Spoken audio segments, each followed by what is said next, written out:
Why award shows don't matter anymore. Award shows have been around for a while, and I actually used to care about them. I used to look at the nominees and agree with some of them, albeit there were always some that I'd never heard of, and I guess that's partially a good thing. The Grammys just had their 60-second ceremony? The Grammys just had their 60-second ceremony, and for them to last that long, they must have been of a pretty reputable source on the best music over the course of the year past. Or so you'd think. I, along with a lot of you, sure have had beef with a lot of these award shows in the past for a lot of reasons. I just wanted to take a few minutes to discuss why. I go by Ish. Let's get weird.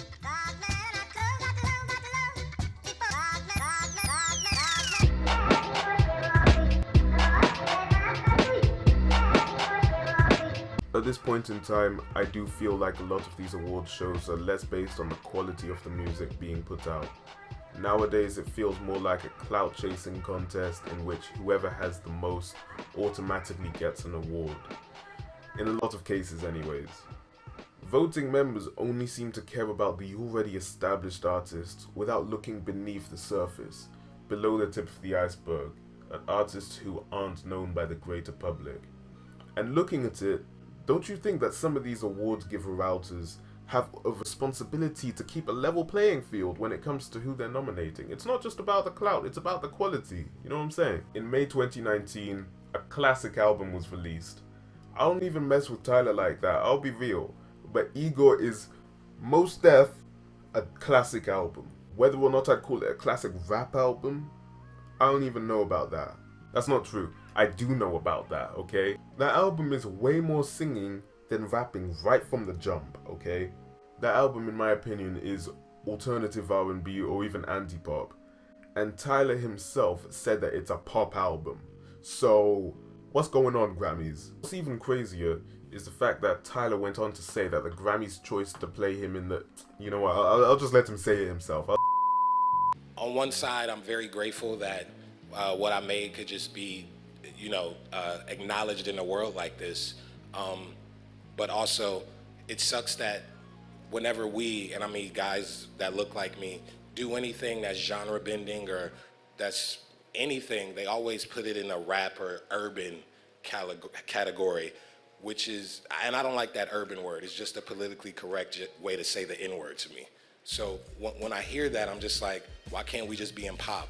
Why can't it just, you know what I mean? So I felt like half of me feels like the rap nomination was a backhanded compliment. Listen, as an album, Igor trumps the rest of the others in the best rap album category for the year. But it wasn't even supposed to be in that category. Calling it urban, as Tyler said, like, it's basically just a backhanded way of calling him a nigga. It's almost like they just chucked him the Grammy and they were like, here's your Grammy and shut up. That's basically what they did. It's almost as if the Grammys preemptively knew what might have happened if Tyler hadn't won. It's almost, or even been nominated. And look at 21, man. 21 Savage looks so disappointed. He got all dressed up and everything. All I'm saying is, if Maroon 5 made Igor, it would be in the pop category. If Rihanna made Igor, it would be in the R&B category. I don't know. The way I think about it, I just feel like the Grammys are incredibly overrated, overhyped, and their reputation is incredibly over-exaggerated in this day and age. Something else I wanted to talk about. Why did Cardi win not best single or something like that, but best rap album in 2018? Look, Cardi's cool. What am I saying? She's not cool, but she's done some sketchy stuff in the past, you know? Back to the point. In 2018, let me talk you through the rap albums that came out. Jog your memory a little bit. Daytona by Pusha T. Astroworld by Travis Scott. Victory Lap by Nipsey Hussle. Swimming by Mac Miller. All of which were nominated for Album of the Year. And you'd think that maybe, perhaps, the Grammys would throw Nipsey or Mac a bone or something. Especially considering they both passed away that year, right? But nah, the Grammys love Cardi. They're mesmerized by that back, bro. They soon realized that she wasn't gonna shag them for giving her an award. Sucks for them, I guess. I don't know. And you know what? Let's play a game. Let's play a game. Let's play a game on the channel. This is my channel. We do what we want. Let's play a game. I'm going to show you guys 2 sets of lyrics. One will be from when I googled best lyrics from Invasion of Privacy by Cardi B. The other one will be when I googled best lyrics from Astroworld, Daytona, Swimming, or Victory Lap. Let's go. I'ma make a bowl of cereal with a teaspoon of bleach. Serve it to you like, here you go, nigga, bon appetit.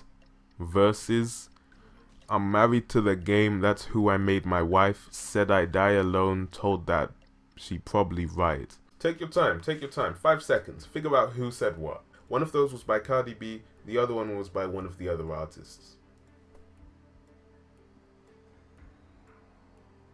If you said option A was Cardi B, you would be correct. Option B came from Nipsey Hussle's album Victory Lap. Round 2. They said by now I'll be finished. Hard to tell. My little 15 minutes lasted long as hell, huh?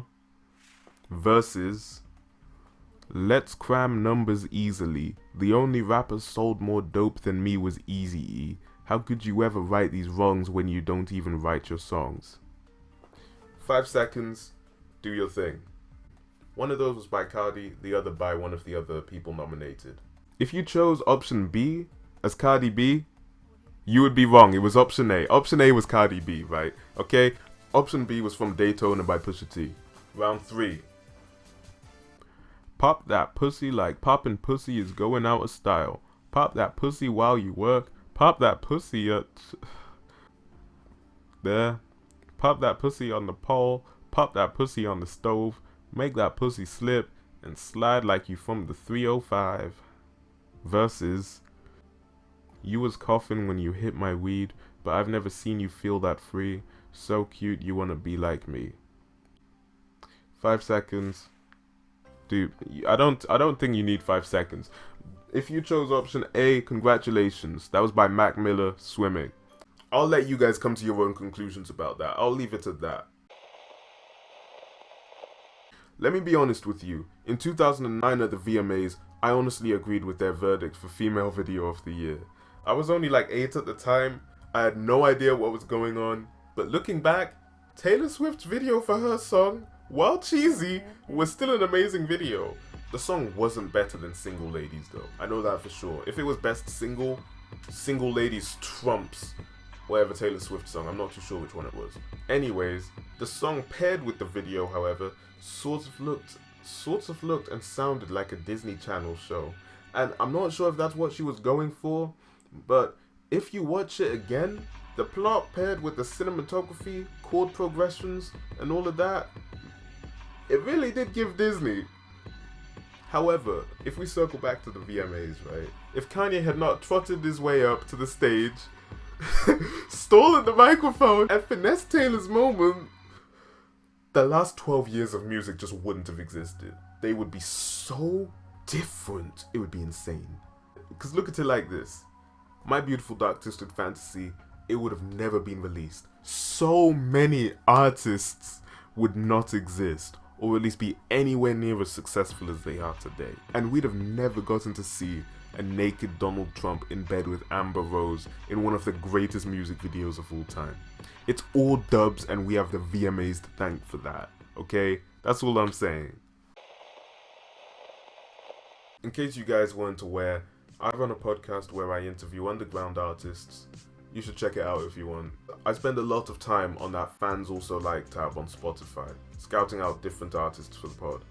And believe me when I tell you that this little Grammy nomination committee are lazy. They're just lazy, okay, when it comes to finding these artists who are producing good music.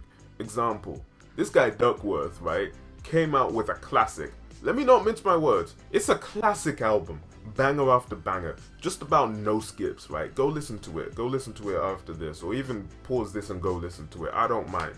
But Super Good is easily a top 10 album from the last... Okay, maybe not from the last 10 years, but definitely from the last year, okay? The last 2 years, possibly. Kiss You Right Now was easily top 10 R&B song from 2020. We heard nada from the Grammys. I'm not even being biased here, okay? I'd recommend you all go listen to it and form your own opinions if you don't listen to the album, because it's an objectively good track. And even if you don't vibe with Duckworth, The Weeknd had the best-selling album of 2020, which reached #1. Records Were Broken, his 4th #1 album in the US. He dressed in that same old crusty, dusty red suit the entire year, looking like a mariachi band member. Man got plastic surgery for this album. What did we hear from the Grammys? They basically turned that record off as soon as the needle touched the vinyl. So much work was put into that album, and you can tell. You can tell. And for what? For Dua Lipa to win Best Pop Album. For John Legend to win Best R&B Album. Who could that album have been about? John and Chrissy? Nah, ain't no way. Lady's insane.